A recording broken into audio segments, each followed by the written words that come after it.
Budget special నూతన బడ్జెట్లో వ్యవసాయ రంగానికి గతంలో ఎన్నడూ లేనంతటి ప్రాధాన్యత ఇవ్వనున్నట్లుగా సమాచారం.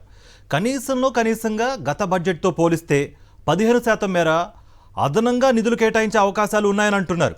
గత 6 ఏళ్లలో ఏ బడ్జెట్లోనూ ఈ స్థాయిలో పెంపుదల లేకపోవడం గమనార్హం.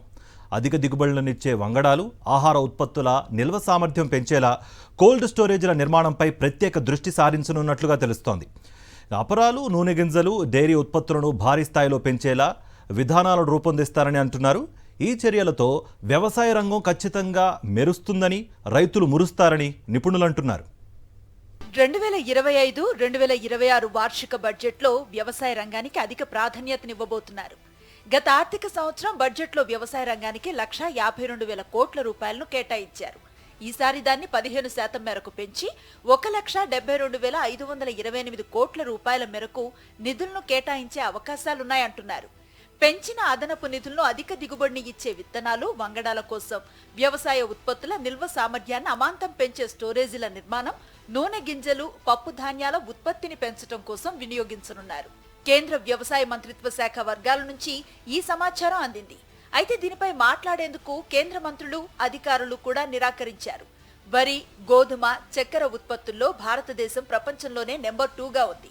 వీటి ధరలు ఏటా పెరుగుతూ ఉండటంతో ధరల నియంత్రణలో భాగంగా ప్రభుత్వం వీటి ఎగుమతులపై ఆంక్షలను అమలు చేస్తోంది.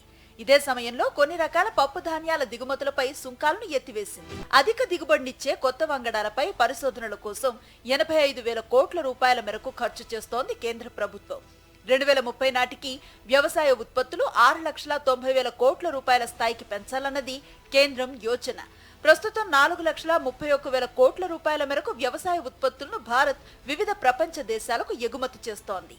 వ్యవసాయ ఉత్పత్తుల్లో భారత్ అద్భుత ఫలితాలు సాధిస్తోంది, కానీ ఎగుమతుల విషయానికి వచ్చేసరికి చెప్పుకోదగ్గ ముద్రను వేయలేకపోతోంది. ప్రపంచ వ్యవసాయ ఉత్పత్తుల్లో భారత్ 11% మేరకు ఉత్పత్తి చేస్తోంది. అయితే ఎగుమతుల విషయానికి వచ్చేసరికి కేవలం 2% మాత్రమే భారత్ వాటా. దీన్ని పెంచుకుంటేనే బలమైన ఆర్థిక శక్తిగా అవతరించాలన్న భారత్ ఆకాంక్ష నెరవేరేది. వ్యవసాయం, దాని అనుబంధ పరిశ్రమల్లో భారత జనాభాలో కనీసం 45% మందికి ఉపాధి దొరుకుతుంది. వ్యవసాయ ఎగుమతుల్లో లక్ష్యాలు సాధించాలంటే రైతులకు మరిన్ని ప్రోత్సాహకాలు అందించాలని వ్యవసాయ శాఖ భావిస్తోంది. వ్యవసాయ రుణాల విషయానికి వస్తే ప్రస్తుతం ఒక్కో రైతుకు 3 లక్షల రూపాయల రుణాన్ని రాయితీలతో అందిస్తున్నారు.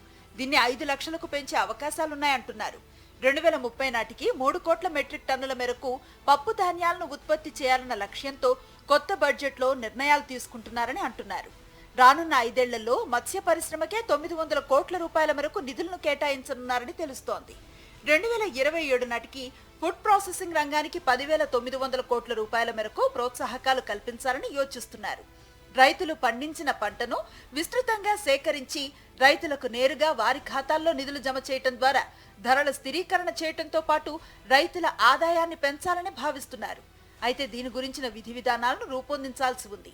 అందుకోసం నిపుణులతో సమావేశాలు నిర్వహిస్తారు.